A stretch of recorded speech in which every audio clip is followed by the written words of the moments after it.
Welcome everyone. This is PowerPoint Module 2 and this is the end of the Module 1. So I will start off by opening up the file, which you can see is already open. I'm going to click on Enable Editing. And then I'm going to rename it, changing the 1 to a 2.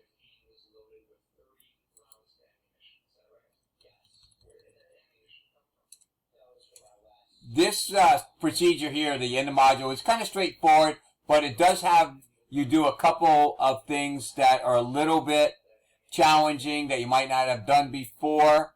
So hopefully I can help you through this.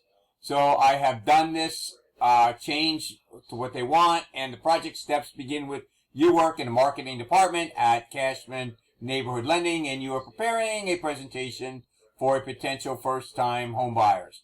You have started developing your slides and you want to enhance it with shapes, smart art, and other designs. So the very first thing we're going to do is add some stuff to the footer and to the slides themselves.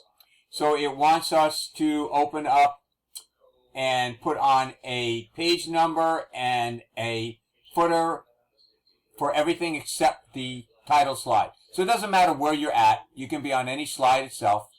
And I'm going to go to Insert, and I'm going to go to Header and Footer. Now, the very first thing I'm going to do, so make sure I don't forget it, is click on Don't Show on the Title Slide. So that way I don't have to worry about it. It doesn't say anything about date and time. It wants me to put the slide number on, and then the footer is going to be Cashman Neighborhood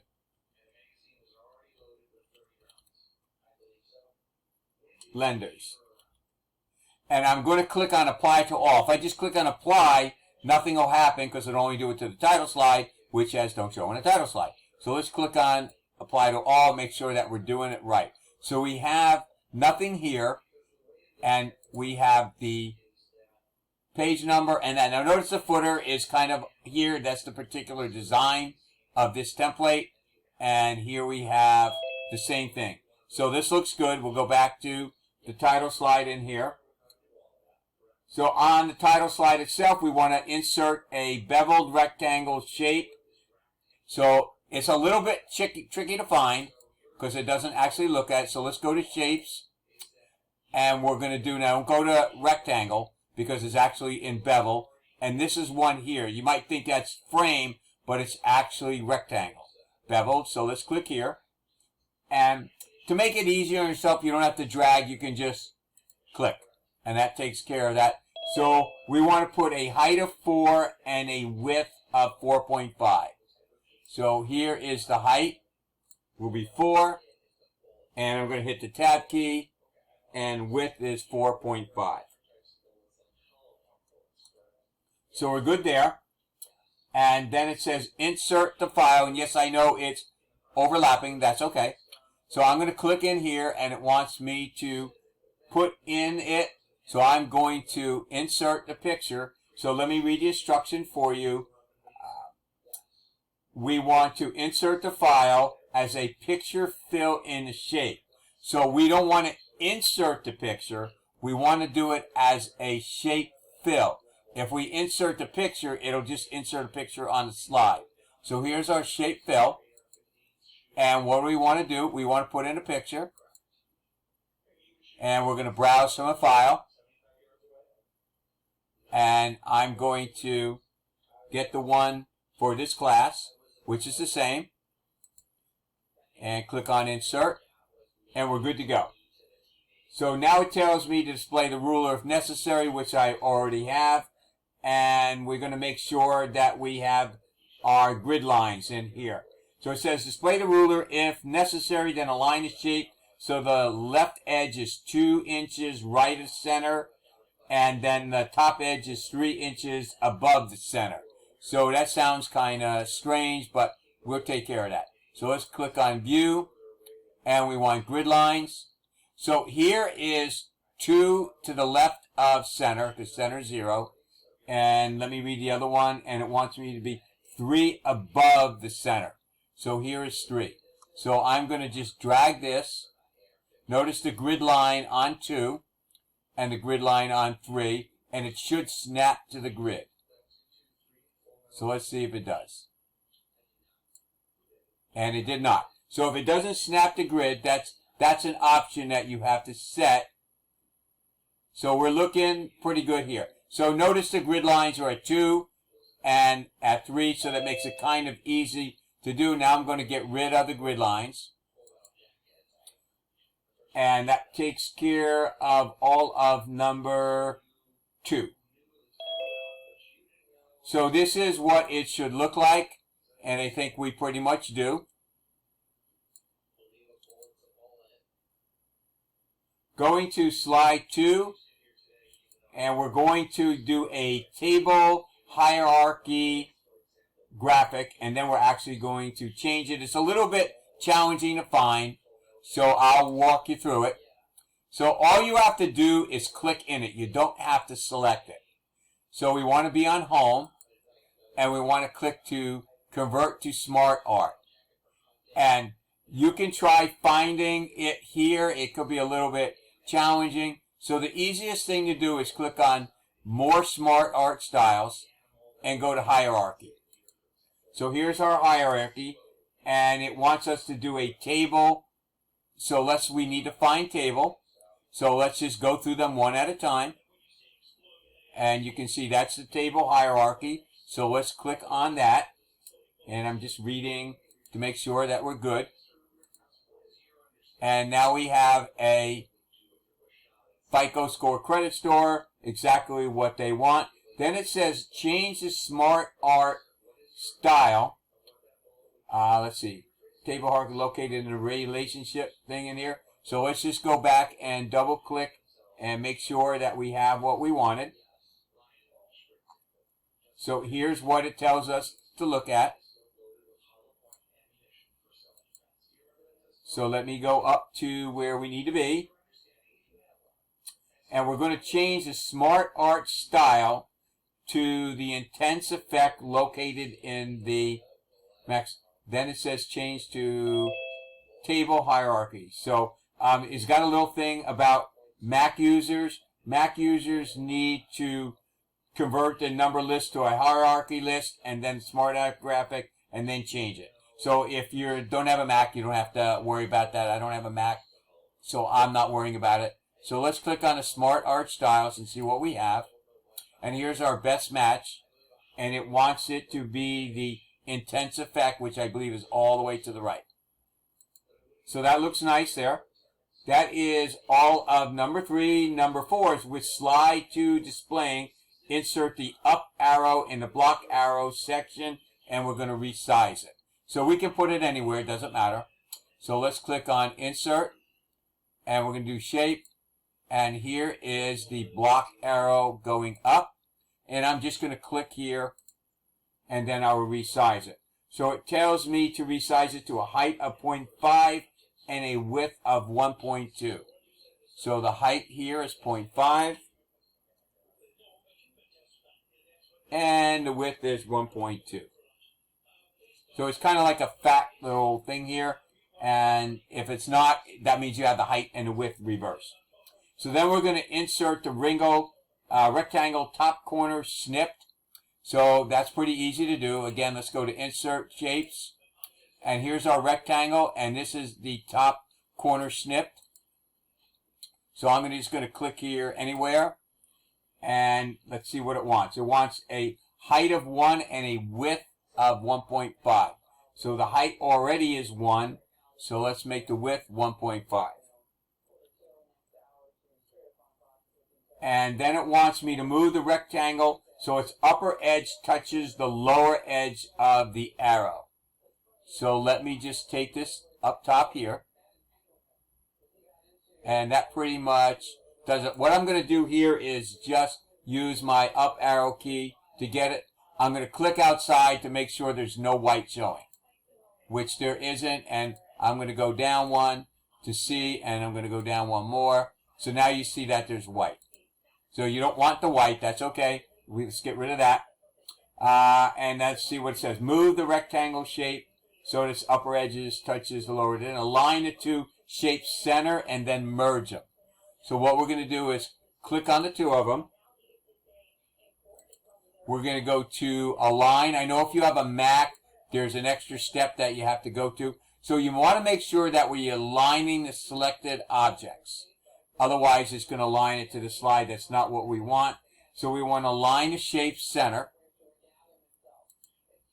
And then what we want to do is merge them using union. So here's merge, and here is union.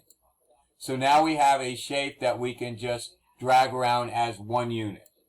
And then, let's see, we're going to move it so the shape edges in here.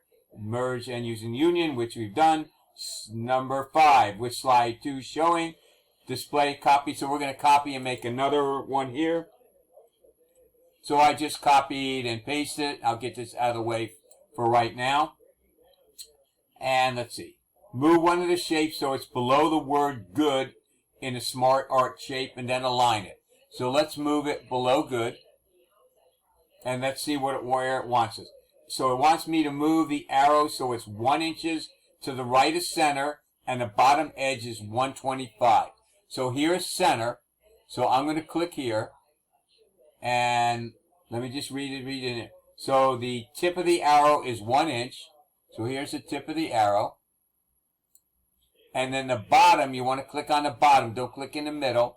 We want to click on the bottom.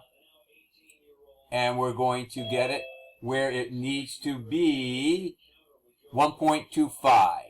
So here is 1.25. So that looks good.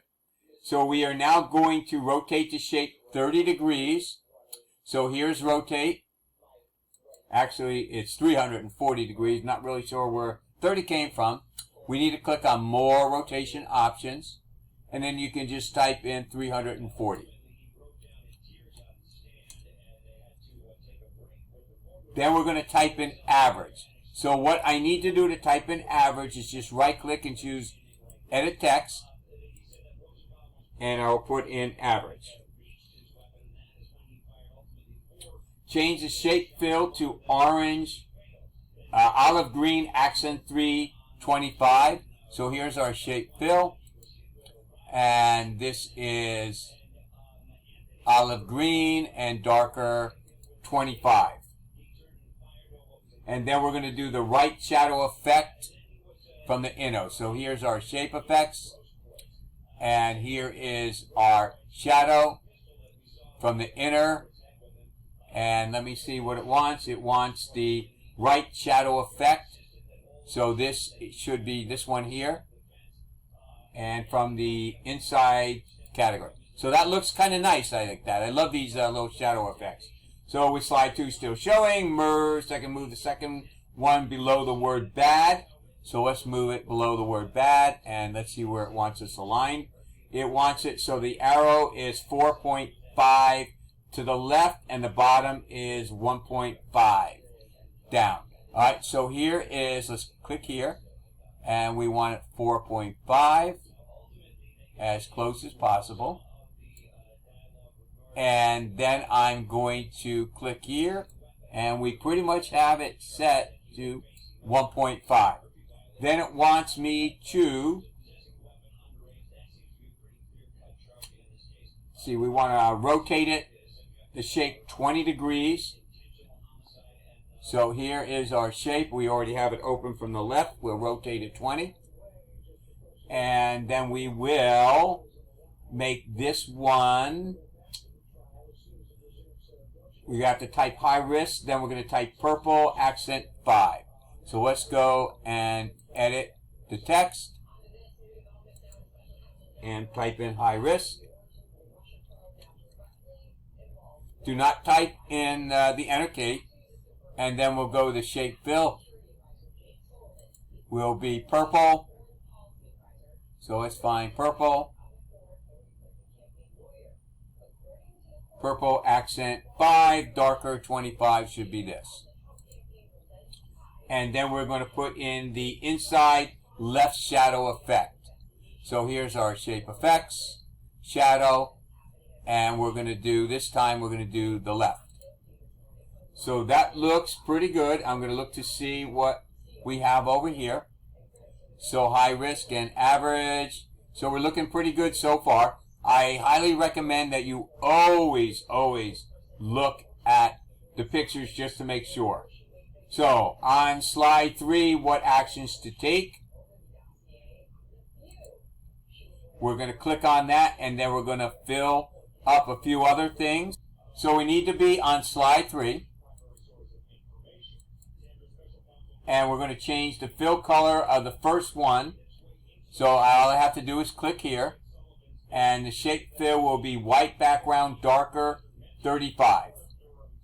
So here's our shape fill. Here's white. And let's go to background. That's 15, 25, and darker, 35. And that does not look right. So let me try this again. It does look right. So that's fine. I'm just going to double check what it looks like, unless I read it wrong, but that's correct. Alright, so the next thing is, the next square is going to be blue gray accent 2 darker 35. So let's go to shape fill, and we'll find blue gray accent 2, and then we'll change it to darker 25.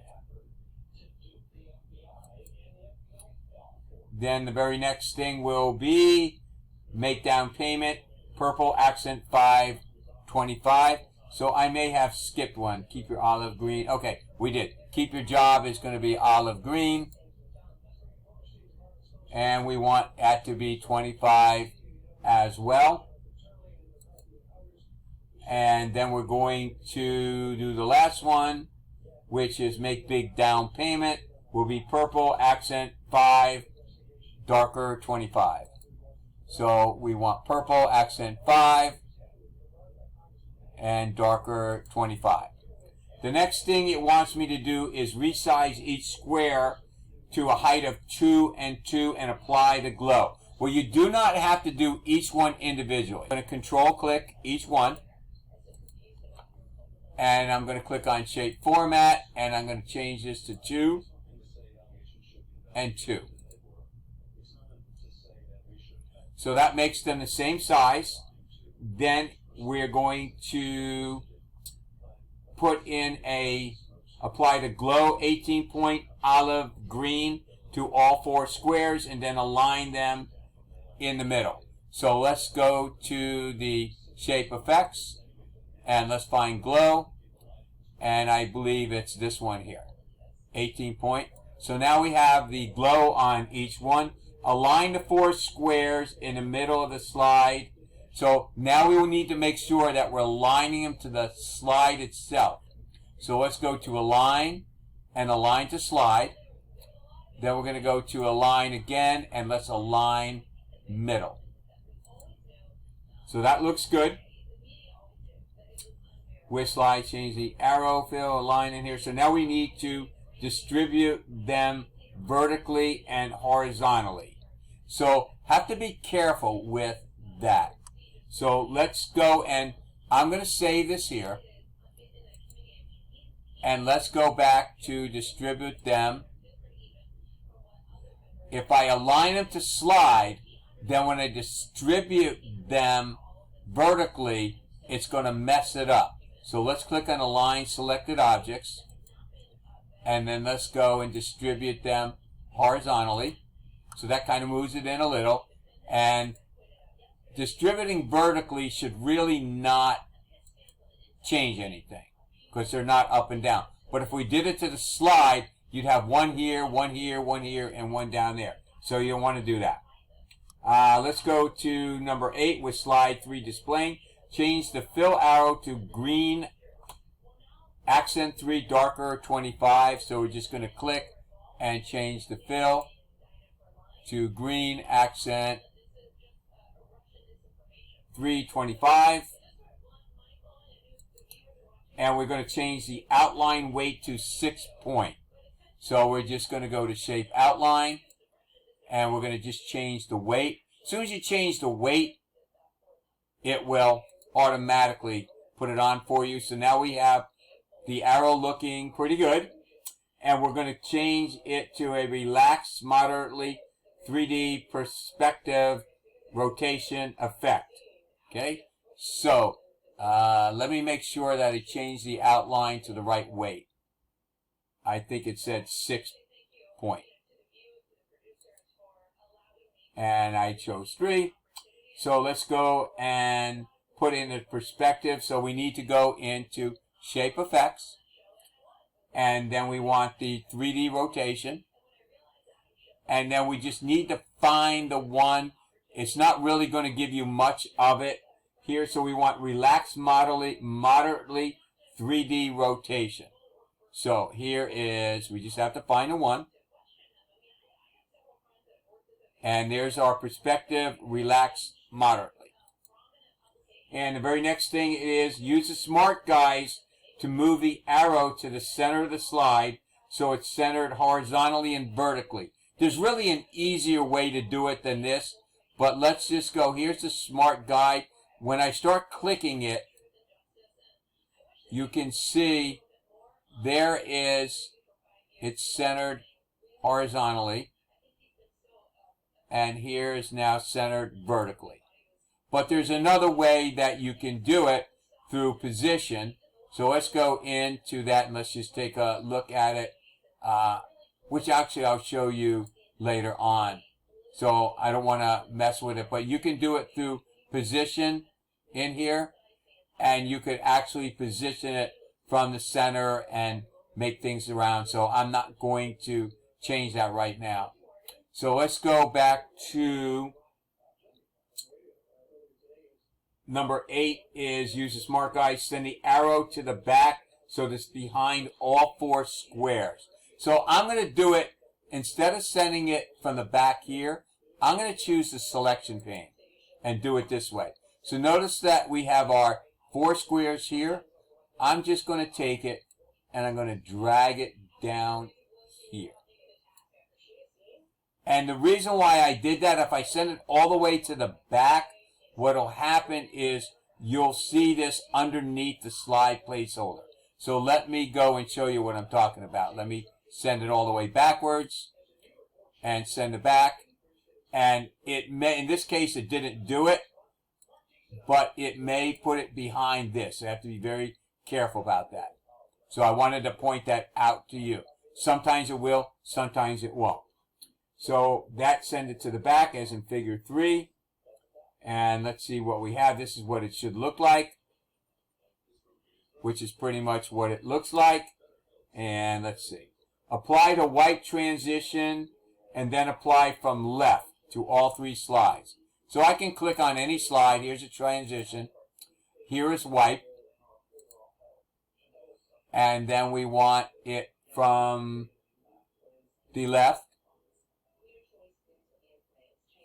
And we'll click on apply to all. So you want to check to make sure that everything has been applied right. So I'm going to click on save.